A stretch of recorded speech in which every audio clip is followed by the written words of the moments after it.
Chapter 9 Development by Prashani Block, Melina Jimenez, and Amanda Thiessen. Key Issue 1 Why does development vary among countries? Key Issue 1 Vocabulary State is organized land ruled by established government that handles their affairs. Sovereignty means other states can't mess with the state's international affairs. Microstate is a state with very small land area. City-state sovereign state that contains a town and surrounding countryside. Nation-state a state territory corresponding to that occupied by a specific ethnicity. Self-determination means ethnicities have the right to govern themselves. Issue 1. What is the United Nations and what does it do? The United Nations is known as the most important global organization in the world, being founded in 1945, starting off with 51 members, and as of 2011, it had 193 members. The United Nations replaced an earlier organization called the League of Nations. The League of Nations did not work out how it intended to, causing its downbringing and leading to the creation of the United Nations. What does the United Nations do? The United Nations created the forum for international problems where the members of the United Nations could talk and discuss about their international affairs and problems without resorting to war. If a conflict between two members were to happen and it got out of hand, the UN could intervene to create less of a problem between the members and try to help just stop it. Challenges of defining states. There are many challenges states face when defining the territory. An example of this is when Korea got divided into two zones by the US and former SU after their defeat in the World War II.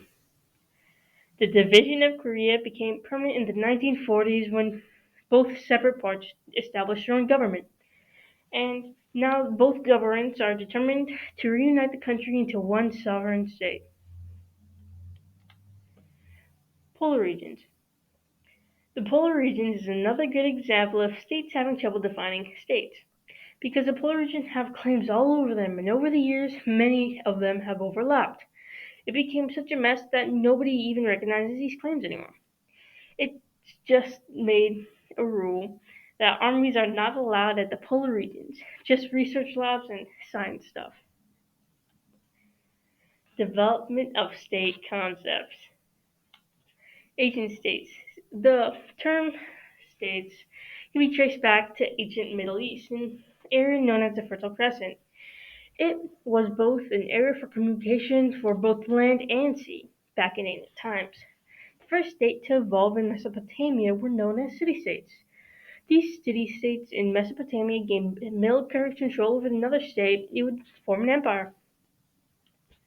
Medieval states.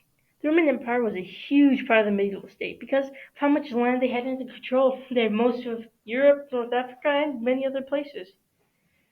They had in total 38 provinces, with each having the same laws as Rome. The Roman Empire collapsed in the 5th century because of internal disputes. The European part of the Roman Empire had gotten fragmented into a large number of states owned by kings and other nobles. Nation state in Europe. By the 20th century, most of Europe was made up of nation states. Leaders would use language barriers to create new states and adjust existing ones. During the 1930s, German Nationalist Socialists, Nazis, claimed that all German-speaking parts of Europe constituted on nationality and should be unified into one state. After the GNS was defeated, Germany was divided into two separate parts. There was two Germanys existing in 1949 to 1990. After the German Democratic Republic ceased to exist, its territory became part of the German Federal Republic. Why does development vary by gender? Key issue 2. GII factors. So, first of all, the GII, it stands for Gender Inequality Index. It was created by the UN to measure the extent of each country's gender inequality. So, the higher the GII, the higher the gender inequality. A score of 0 means complete equality, which no country in the world has, and a score of 1 means like complete like inequality. And the factors that influence the score are empowerment, labor, and reproductive health. Empowerment, the ability of women to achieve improvements in their own status through economic and political power. So, empowerment deals with the percentage of women in national legislature. So, how many women work in the government? And no country has a higher number of women than men in like the government. But you can see like countries like Canada and other like European countries reaching this. And then percentage of women completing high school, and in developing countries, boys graduate more than girls. But in countries like the US, Brazil, or Argentina, you can see women starting to like graduate high school. Labor force, and the female labor force is a number of women holding full-time jobs outside the home. And MDCs, it's 75 women to 100 men. And LDCs, it's 65 women to 100 men. So it's obviously less than LDCs, which may be a reason why they're not developing, because they don't have both genders working, which doesn't help the economy of the country. In sub-Saharan Africa, the labor force is 77 to 100, since both like genders need to cooperate to feed everyone. And in Southwest Asia and Northern Africa, it's 35 to 100. Religion and social things may contribute to this low number. The reproductive health, the maternal mortality ratio is the number of women who die giving birth per 100,000 births.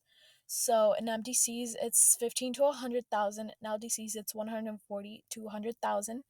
So it's obviously less in MDCs, maybe because of the better health care and the better conditions, and it's obviously higher in LDCs due to the healthcare and everything. The adolescent fertility rate is the number of births per 1,000 women ages 15 through 19. So in MDCs, it's 20 per 1,000, and LDCs, it's 60 per 1,000. And factors that may contribute to this are like better sexual education in schools, and the fact that women like are getting like the education in this. So when they want to keep this like low, because it like may like affect the like women graduating and everything and having a job. Gender inequality trends. So every country's gender inequality has gone down since 1990, and there's been improvements in Southwest Asia and Northern Africa. The US GII has increased due to the maternal mortality rate increasing due to the healthcare like costing, and and low number of women in office and government. So yeah.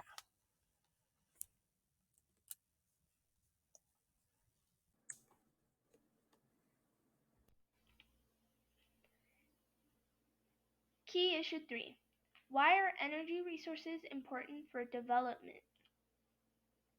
Three important facts and information you should know is that developed countries use large quantities of energy in order to produce food, run factories, keep homes comfortable, and transport people around. Development is based on availability of abundant low-cost energy. And finally, the heaviest consumers of fossil fuels are developed countries, but most resources are found in developing countries. Energy demand and supply. The supply is the quantity of something that producers have available for sale. Meanwhile, demand is the quantity that consumers are willing and able to buy. Fossil fuels are the energy source formed from residue of plants and animals buried million years ago. On the pie graph to the left, it is showing the demand of four different energy sources that are used in the world right now, like petroleum, natural gas, coal, and others. The demand for petroleum is about 33.2%. Meanwhile, for natural gas, it is about 22.1%. For coal, it is 27.9%, and for others, 16.8%. This shows that the world uses more petroleum than other energy sources, or that there's more demand for petroleum. 5/6 of the world's energy needs are supplied by three of Earth's substance: coal, petroleum, and natural gas. In the late 1800s, when North America and Europe industrialized fast, coal replaced wood as the primary energy source. Petroleum was first pumped in 1859, but it wasn't until the 20th century that it became a significant source of energy. Natural gas was once used to burn off waste from oil drilling, but it is now utilized to heat houses and generate energy. Demand for energy. The developed world uses half of the world's energy, which means that many developing countries or less developed countries have less resources or energy sources for themselves, which makes it hard for them to get more developed or improve as a country. The two most consumers of energy are the United States and China. Developed nations have a lot more people than developing countries, which makes their per capita income to be larger than developing countries. Demand for energy comes from three principal types of consumption in the US: business, homes, and transportation.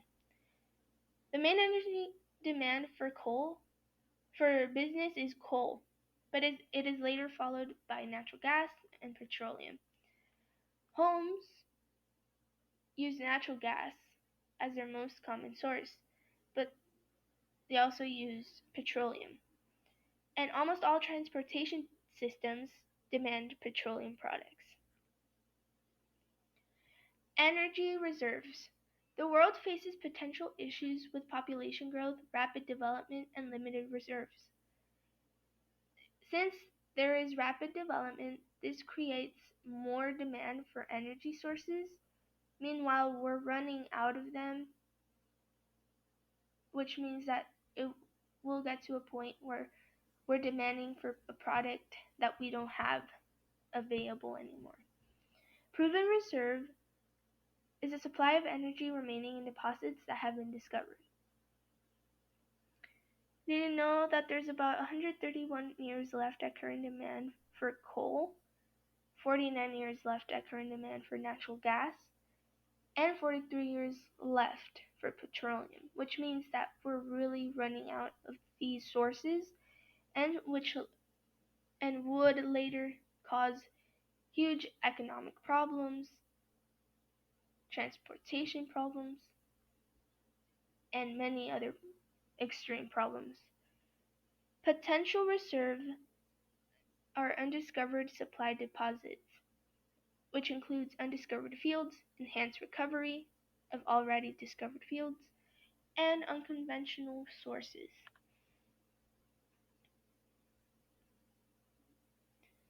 Controlling petroleum reserves.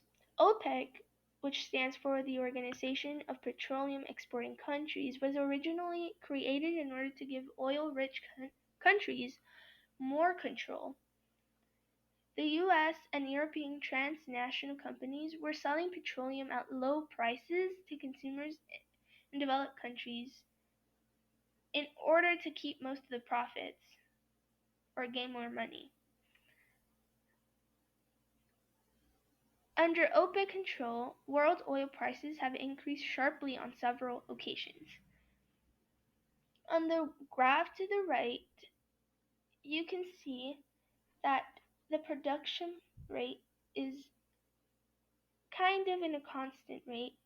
Meanwhile, the consumption is increasing every year, and that will cause problems sooner than later because we're running out of those sources, which means that we won't have anything to give to the people demanding the product.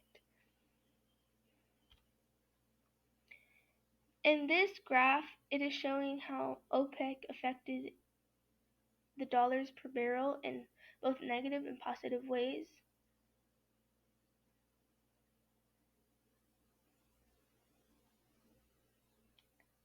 Sources for renewable energy. So we looked at three main sources of energy, but now for renewable energy, there's about four or more types of renewable energy. For example, hydroelectric power is electricity generated from the movement of water, like in the picture to the right. Biomass fuel is fuel that derived from plant material and wastes from animals. Geothermal energy is energy that comes from hot water or steam. And passive solar energy, which captures energy without using special devices, which more developing countries can use because since many developing countries aren't very rich or they don't have enough money, they will be able to create or capture energy without using special devices, which usually cost a lot of money. Biomass fuel helps the environment because you can use a lot of like garbage or unnecessary products lying around in order to turn them into fuel.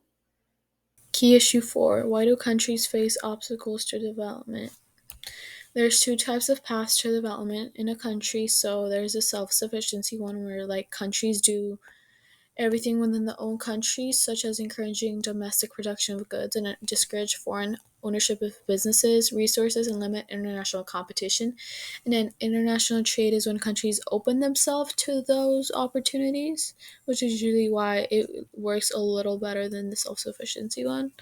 So the self-sufficiency path, the government barriers limit imported goods from other places, and then the business are isolated from competition with large international corporations. And then investments are spread as equally as possible across all sectors of the economy. The international trade path, so it is sets like what other countries might want. So it's like an abundance of a certain resource, such as like petroleum or coal. And then it products a country that can produce or manufacture and sell at a higher quality and a lower cost than other countries such as like China with producing everything for a low price with the large labor force and whatever. And then the challenges, the self-sufficiency one, there's a protection of inefficient businesses and like illegally imported goods and selling them like for high prices on the black market. And then international trade, the unequal resource distribution, and then not enough demand for a resource, such as like low prices. The World Trade Organization, it was formed in 1995 to promote the international trade model, and it reduces barriers by negotiating to eliminate quotas and tariffs, as well as stop restrictions on movement of money by banks, corporations, or wealthy individuals. It enforces agreements between nations and protects intellectual property. The financing development, foreign direct investment. It's an investment made by a company in the economy of another country, commonly by transnational corporations, such as like an MDC company um, investing in an LDC economy or whatever. And then loans, though there's a World Bank and there's an International Monetary Fund, but half of the projects by the World Bank have failed because of the faulty engineering, the money being like stolen, and like even the new infrastructure didn't not attracting other investors to invest in it.